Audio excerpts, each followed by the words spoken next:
Hello and welcome to World Traveler Cooking, where we cover interesting foods and interesting cuisines from around the world. Today we're going to make an Armenian pastry, sometimes called Gata, sometimes called Nazook. Now, Nazook can mean a couple of different pastries, so I actually did check the transliteration of the Armenian recipe I'm working from, and it did say Nazook, even though it's pretty much a Gata. So, before you correct me and say that they're different things, I have at least done as best of diligence as I can. So, if you do want to correct me, please explain, why some of the Armenian language literature gets this wrong. So this is a pastry that's often served during holidays of just about any kind or other celebrations. It's a yeast leavened enriched dough with typically like a nutty or spiced filling.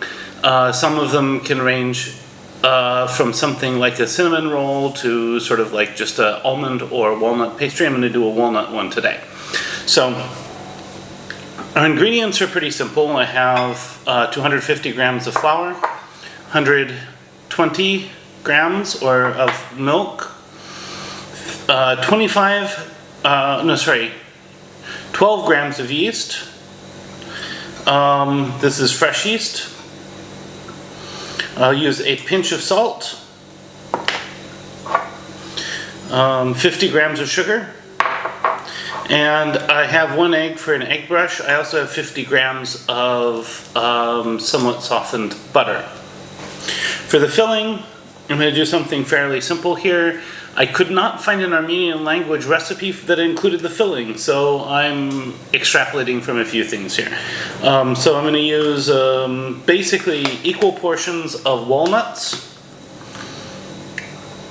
sugar, and I'll grind those down with a bit of basically the caviar from the inside of the vanilla bean. I'm just using a couple of centimeters here. And then I'll add a little bit of sour cream to make it into a spread that I can spread on the inside.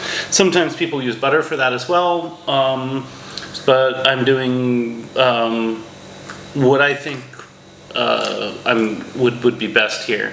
So let's go ahead and get started. The first thing I'm going to do is I'm going to dissolve the yeast in the milk, and I'm going to let it sit for a few minutes in order to get moving before I start mixing everything together. So I don't know if it's just the temperature, but this milk did not start to froth at all. So we're just going to proceed, and if the yeast is bad, I guess I'll be back another day to try this again. So I'm going to mix in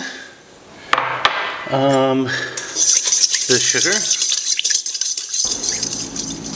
So I'm going to add my butter first, I think, because that's what the recipes I've seen say to do.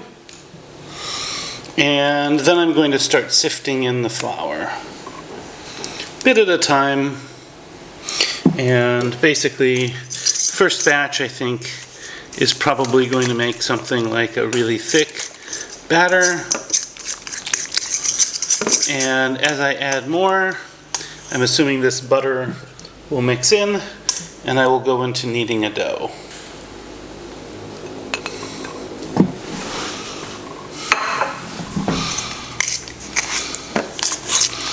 So I'll be back. Yeah, this butter mixes in relatively well even early on. So I guess as long as your butter is reasonably soft, you should probably add it right at the beginning with the flour.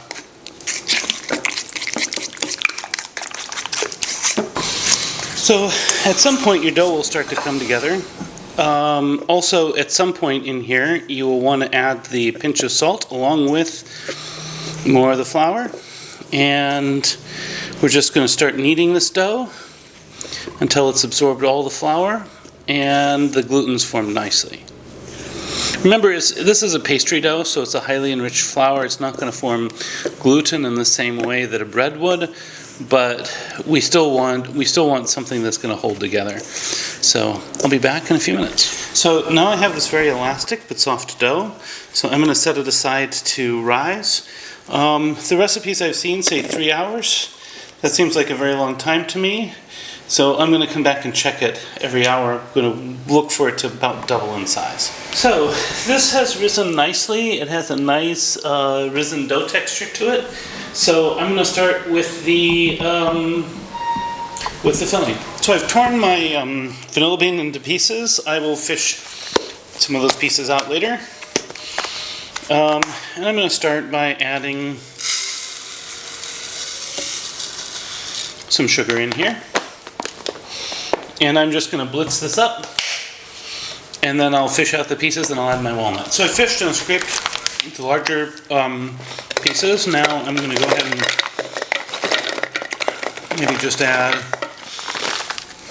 I don't know, that's probably enough. I'm guessing that's a little over 100 grams or so. So here we have this nicely ground. I'm going to add just a bit of sour cream to kind of make it into a paste. Maybe just a couple tablespoons. Then we'll grind it again. And I'll be back. So now I'm going to divide this. I'm going to cut this into 8, I think. And then we'll roll them out.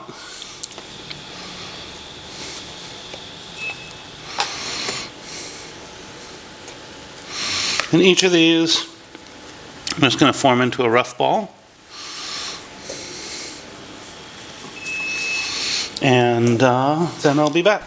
So each of these we're going to roll out. I'm going to take my filling and I'm just going to spread it along it, taking 1/8 of my filling. And I'm just going to spread it most of the way around. And then I'm just going to roll it up.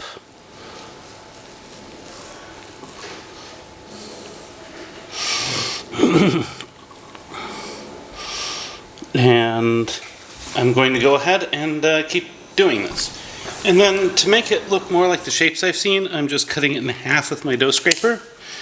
And I'll be back when I have all these done. So by now my oven should be preheated to 180 Celsius, about 375 Fahrenheit. And I'm going to brush these with an egg wash.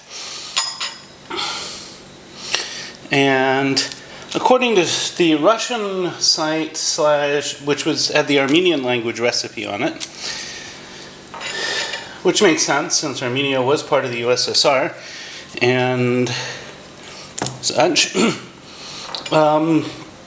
you can decorate these with various shapes on the top, but I'm not going to do that today because I'm not really sure what kinds of shapes might be available, what might be appropriate, but I'd assume they might be in relation to whatever sort of event you're celebrating.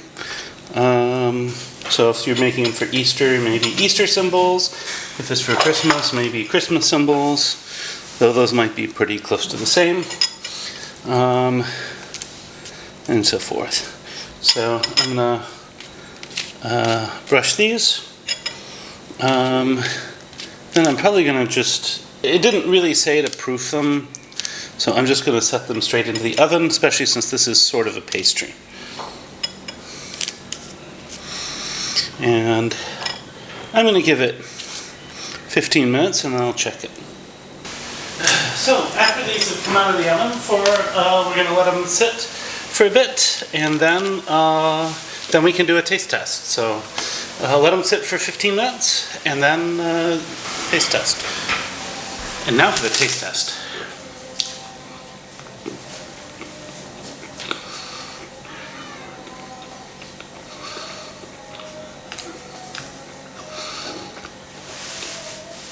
This is really interesting. The walnuts really come through very nicely.